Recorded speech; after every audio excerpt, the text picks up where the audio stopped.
सारी चीजों को मुसलमानों के लिए आसान बनाने की कोशिश की। सो 1864 में आ जाती है ट्रांसलेशन सोसाइटी,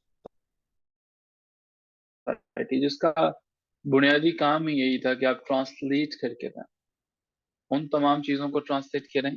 तीन तरह के सब्जेक्ट्स को ट्रांसलेट करना मकसूद था। पहले नंबर पे ऐसी किताबें जो इकोनॉमी को डील करती हैं। दूसरे नंबर पे वो किताबें जो एग्रीकल्चर को डील करती हैं, ब्रिटिश का रेवेन्यू एसोसिएटेड था। और तीसरे नंबर पे वो किताबें जो हिस्ट्री को ट्रीट करती हैं, हिस्ट्री से मुतल्लिका हैं। ये सारी की सारी चीजें बड़ी इंपॉर्टेंट थी, इनके ऊपर जो है वो काम किया गया। सो जी, अच्छा जी, एमएओ कॉलेज कब बना था?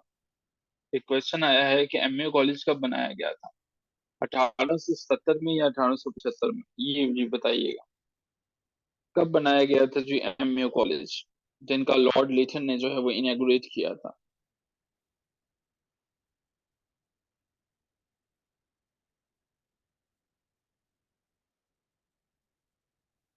ग्रेट। 1877। 1877 में, 1867 में एक और इशू भी होता है, और उसे हम कहते हैं उर्दू हिंदी तनाजा या उर्दू हिंदी कंट्रोवर्जी। इस तनाजे का बाकायदा मकसद यही था कि मुसलमानों को बताया जाए कि भाई, तुम लोगों की जुबान जो है वो भी हिंदी है, हमारी भी हिंदी है, तुम्हारी भी हिंदी है। लेकिन सर सैयद अहमद खान के ख्यालात मुख्तलिफ थे। यही वजह है कि टू नेशन थ्योरी का फादर इन्हें कहा जाता है। टू नेशन थ्योरी, दो कौमें आबाद हैं, एक कौम आबाद नहीं। टू नेशन थ्योरी बाद में चल के पाकिस्तान की बुनियाद बनते हैं। 1877 में जो आता है वो 1920 में यूनिवर्सिटी बन जाता है। आपने प्राइवेटली पूछा, मैं दोबारा आपको बता दूं, ये जो उर्दू हिंदी तनाजा है ना, ये यूपी में खड़ा होता है। मैंने बताया था उत्तर प्रदेश में, जो आबादी के लिहाज से सबसे बड़ी स्टेट है, राजस्थान एरिया के लिहाज से सबसे बड़ी स्टेट है इनकी। सर सैयद अहमद खान ने बताया कि हिंदुओं और मुसलमानों के दरमियान फासले बढ़ते चले जाएंगे, और ऐसा ही हुआ, फासले बढ़ते चले गए। सर सैयद अहमद खान ने, हाँ, बनारस में हुआ था। ठीक है, thank you, thank you, Banaras में हुआ था, बनारस में हुआ। ठीक है। अच्छा, जब ये दूसरा मेन झगड़ा होता है यूपी में, उत्तर प्रदेश में।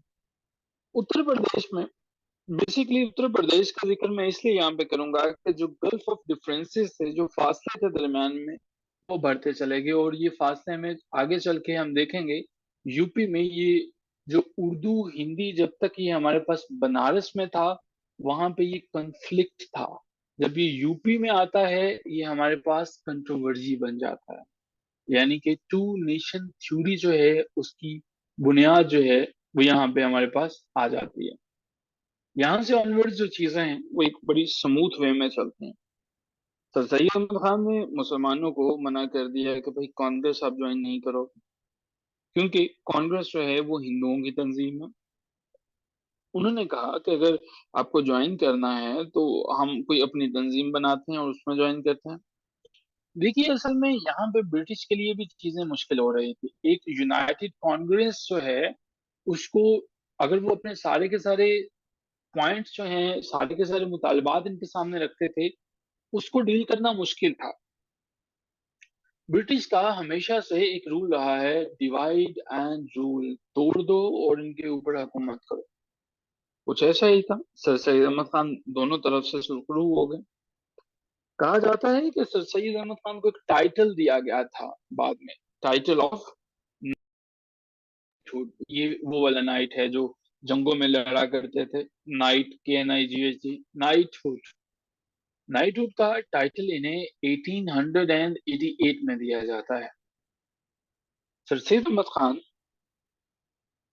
मोहम्मदन कॉलेज कमेटी की बुनियाद भी रखते हैं।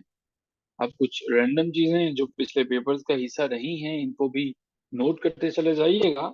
मोहम्मदन कॉलेज कमेटी जो है, इसकी बुनियाद रखी जाती है 1872 के अंदर। तो याद रखिएगा कि सर सैयद अहमद खान ने एक डिग्री की थी, जो मैंने सेशन के आगाज में बताया था। जरा मुझे बताइएगा वो डिग्री कौन सी थी? सर सैयद अहमद खान के पास कौन सी डिग्री थी जो इन्होंने की थी? किस साल में की थी और किस यूनिवर्सिटी से की थी? किस साल में थी और किस यूनिवर्सिटी से की थी? एलएलडी की थी। और कहाँ से की थी? एलएलबी, खुदा का खौफ करें। बी नहीं है, डी है ये, मैंने बताया था। ईडनबर्ग से, ईडनबर्ग से। सर सैयद अहमद खान जो है वो अपने बेटे के साथ इवन चले जाते हैं 1869 में, इंग्लैंड चले जाते हैं। इंग्लैंड जो है वो जाते हैं और वहां पर सर सैयद अहमद खान सैयद महमूद के साथ जाते हैं। वहां काफी चीजें देखते हैं। सर सैयद अहमद खान जो है, इन्होंने, मैंने आगाज में एक रिसाले का नाम बताया था और वो था आपके पास तबीनुल कलाम। सर सैयद अहमद खान ने मेंशन किया कि जी देखें, हम इंग्लैंड भी आके देखा है, सारी की सारी चीजें सेम हैं, मुसलमानों के दरमियान क्रिश्चियंस के अंदर ये वाली चीजें जो हैं वो सेम है। और कुछ किताबें भी लिखी, जिनमें से सबसे पहली किताब जो है वो हंटर, और हंटर जो है वो सर सैयद अहमद खान की फेमस किताब है। सो HUNTER, हंटर, और हंटर सर सैयद अहमद खान की एक फेमस किताब है। उसके बाद सर सैयद अहमद खान जो है, ये काफी किताबें लिखी, उनको साथ साथ डिस्कस करते चले जाएंगे। 1857 में क्या हुआ था? 1857 में जरा मुझे बताइएगा, क्विज, एक छोटा सा आपसे। What happened in 1857? Working in Bijnor, दोनों चीजें हुई थी। ग्रेट आमना, वॉर ऑफ इंडिपेंडेंस, नहीं वॉर ऑफ इंडिपेंडेंस हुई थी, कुछ और हुआ था। हाँ, वॉर ऑफ इंडिपेंडेंस। और ये बिजनौर में काम कर रहे थे, म्यूचुअली वॉर थी। ठीक है, ओके जी। सर सैयद अहमद खान की जो दूसरी किताब थी वो थी तरीक़े सरकश बिजनौर। जो दूसरी इनकी किताब है, तरीक़े सरकश बिजनौर।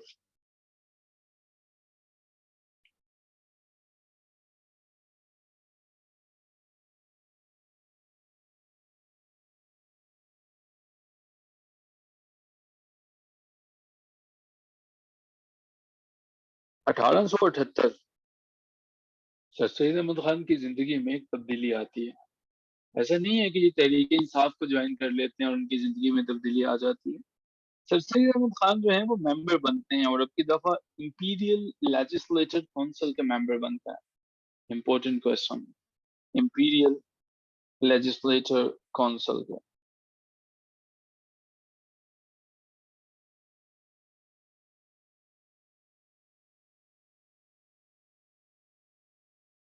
ब्रिटिश इंडियन एसोसिएशन, मैंने बताया था कि सर सैयद ने मना कर दिया था कि आप लोग जो हैं वो कांग्रेस को ज्वाइन नहीं करो।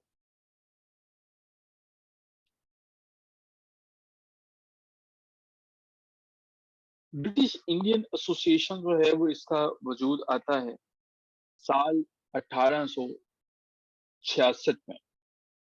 बहुत पहले आ जाता है, लेकिन गैर फाल थी, काम नहीं करती थी। और मैंने बताया था कि 1866 में ही अलीगढ़ इंस्टीट्यूट जो है वो एक गजट को पब्लिश करता है। सर सैयद अहमद खान ने मुसलमानों को हर तरह से समझाने की कोशिश की, वीकली मैगजीन्स निकाले। और यही वजह है कि इनको पाकिस्तान मूवमेंट भी कहा जाता है। सर सैयद अहमद खान जो है, उनको खिदमात को बाद में काफी रिगार्ड किया गया। इवन कि सर सैयद अहमद खान की पिक्चर एक पाकिस्तानी नोट पर भी है। आप जानते हैं वो किस नोट पे है? वो किस नोट पे है? पाकिस्तानी एक नोट पे भी इनकी पिक्चर है। वो किस पे है? हाँ, ग्रेट हो गया। कितने लोगों की पिक्चर है उसके ऊपर, 75 के ऊपर?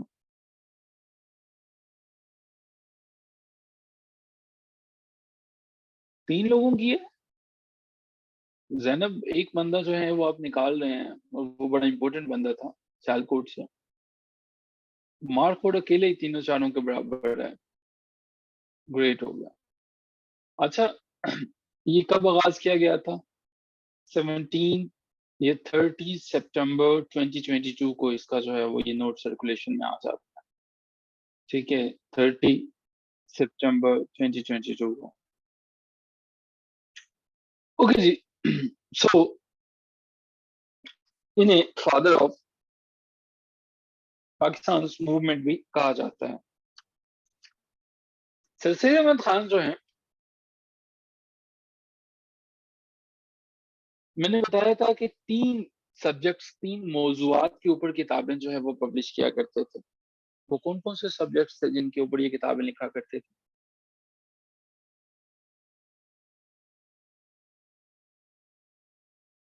कौन कौन से सब्जेक्ट्स थे वो? एग्रीकल्चर, हिस्ट्री और एक और था। सर सैयद अहमद खान की मदर जो है, उन्होंने इस सारी की सारी जर्नी में और ओवरऑल जो है वो सर सैयद की लाइफ में बड़ा एक अहम रोल अदा किया। उनका नाम अक्सर पूछा जाता है। उनका नाम अजीजुन निसा था। Azizun Nisa was the mother of the sir Syed. Azizun Nisa ने बड़ा इंपॉर्टेंट रोल अदा किया। यही वजह है कि हमारे पास अब 19th सेंचुरी से ऑनवर्ड्स हम तमाम चीजों को देखते हैं। सर सैयद एक बड़े निखरे हुए इंसान हमें मिलते हैं। सर सैयद की मुख्तलिफ किताबों की मैं बात कर रहा था। असारुल सनादीद, सर सैयद अहमद खान ही इसके भी राइटर हैं। असारुल सनादीद। सो असारुल सनादीद जो है, इसका पहला एडिशन पूछा जाता है कब आया। 1846 में इसका पहला एडिशन आ जाता है। 1846 ये वही साल है जब सर सैयद अहमद खान जो हैं वो अपनी जिंदगी में मजीद आगे बढ़ते चले जाते हैं। 1838 में उन्होंने ईस्ट इंडिया कंपनी को ज्वाइन किया था, और 1846 तक वो ठीक ठाक तरीके से मुख्तलिफ किस्म के फ्रूट्स जो हैं वो इस सर्विसेज के वो ले रहे थे। हयात जावेद एक ऐसी किताब है जो अल्ताफ हुसैन हाली ने लिखी है। हयात जावेद, ये किताब लिखी तो अल्ताफ हुसैन हाली ने है, लेकिन ये लिखी सर सैयद अहमद खान के ऊपर है। सो अल्ताफ हुसैन हाली की ये किताब, इसके बारे में शायद ही कोई ऐसा पेपर हो जिसमें ना पूछा जाता हो। सो ये हमारे पास सर सैयद अहमद खान के बारे में कुछ चीजें हैं, कुछ बातें हैं जो सर सैयद अहमद खान के बारे में है। आज का लेक्चर अगर ढंग से समझ में आ गया और सर सैयद अहमद खान के बारे में तमाम चीजों को पता चल गया, तो कोई ऐसा क्वेश्चन आपके पास रहेगा नहीं कि जो सर सैयद के बारे में पूछा जाए और आप उसको आंसर ना कर सकें। कुछ देर के लिए मैं रुकूंगा, अगर कोई क्वेश्चंस हैं तो पूछे जा सकते हैं।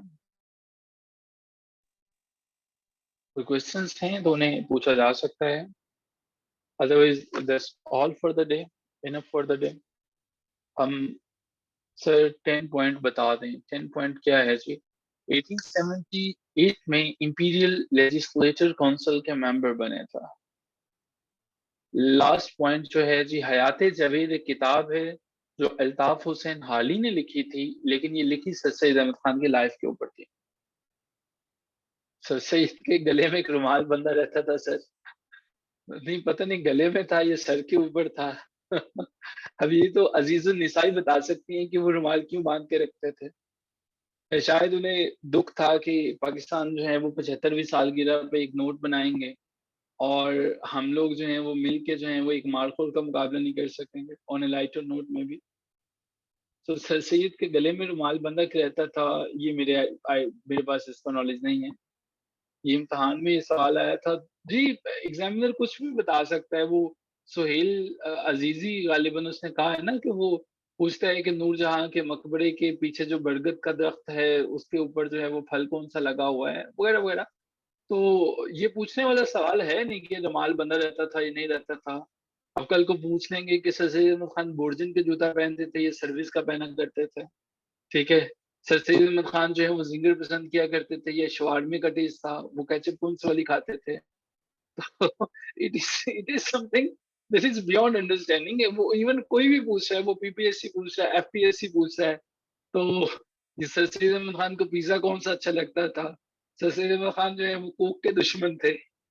तो ये एक बेतुका क्वेश्चन होगा ना, जो भी पूछेंगे नहीं, ये नहीं पूछना चाहिए। हाँ, ये ढंग के क्वेश्चन्स हैं, इनके ऊपर बात करें, रुमाल बंधा रहता था, कपड़ा बंधा रहता था, कल को रुमाल का कलर कौन-सा था? अगर वो रेड है तो उन्हें कम्युनिस्ट बना दें, अगर वो ग्रीन है तो उन्हें पाकिस्तान के अंदर वो जो मुसलमानों का एक स्पेसिफिक सेक्ट है, वो बना दीजिए, ठीक है? तो बस ऐसा ही है, बट मेरे पास आंसर नहीं है, लेकिन अगर ये मिशन का क्वेश्चन है, तो वो मुझे भी ज़रूर सेंड कीजिएगा ताकि हम आने वाले देखें कि वो रुमाल कैसा, वो कहीं डेस्डिमोना का रुमाल तो नहीं था? ओथेलो जो है वो जिन्होंने पढ़ा होगा, ओथेलो विलियम शेक्सपियर का एक बड़ा शोरा आफाक जो है वो ट्रेजेडी है, एसी बर्डली ने जो है वो उस पे बड़ा काम किया था। जी, वो है ही पागल हमारी जवानी को ज़ंग लगा रहा है रहे हैं, जवानी को ज़ंग लगा रहे हैं। Okay, I am speechless here. मुझे नहीं पता इसके ऊपर मुझे क्या कहना है, बट दैट्स फाइन, आप कह रहे हैं तो ठीक कह रहे होंगे। अच्छा चलें, थैंक यू सो मच जी, enough for the day, have a wonderful weekend and हम जो हैं वो मिलेंगे इंशाल्लाह मंडे को, weekend is off, so hope to see कि आप सब जो हैं वो you are going to work hard, और हमारे पास जो है you should expect a test on this Monday इंशाल्लाह। आपको एक टेस्ट टेस्ट जो है वो एक्सपेक्ट करना चाहिए इस मंडे को, और वो टेस्ट जो है वो जिस फाइल में से होगा, जो आपके पास पूरे वीक में आपने प्रिपेयर की हैं यही फाइल्स होंगी, प्लस एक और फाइल होगी जो कि आपके साथ आपके ग्रुप में शेयर कर दी जाएगी। मंडे को टेस्ट होगा तो होपफुली मंडे से पहले-पहले वो फाइल आपके पास आ जाएगी, ठीक है? टिल देन आप सर सैयद अहमद खान के गले के रुमाल जो हैं वो उनके ऊपर तलाश जारी रखिए, और ये जितनी भी चीज़ें हैं इनको ढंग से जिनको हमने डिस्कस किया है, इनको देखने की कोशिश करें। डॉक्टर अमादुद्दीन कुरैशी साहब, वेलकम, आपने हमें काफ़ी लेट जॉइन किया, और अब हमारी क्लास खत्म हो गई है, 1 घंटे की क्लास थी, तो वेलकम टू द सेशन। आप कहीं अंधेरे में बैठे हुए क्लास ले रहे हैं, और हमने सोचा कि जाते-जाते आपको वेलकम कर देते हैं। सो जी, thank you so much everyone, अपना ख्याल रखिए, और आपके ग्रुप में जो है वो जो फाइल जिसका टेस्ट होगा, जिसका क्विज़ होगा, वो भी शेयर कर दी जाएगी। खुदा हाफ़िज़।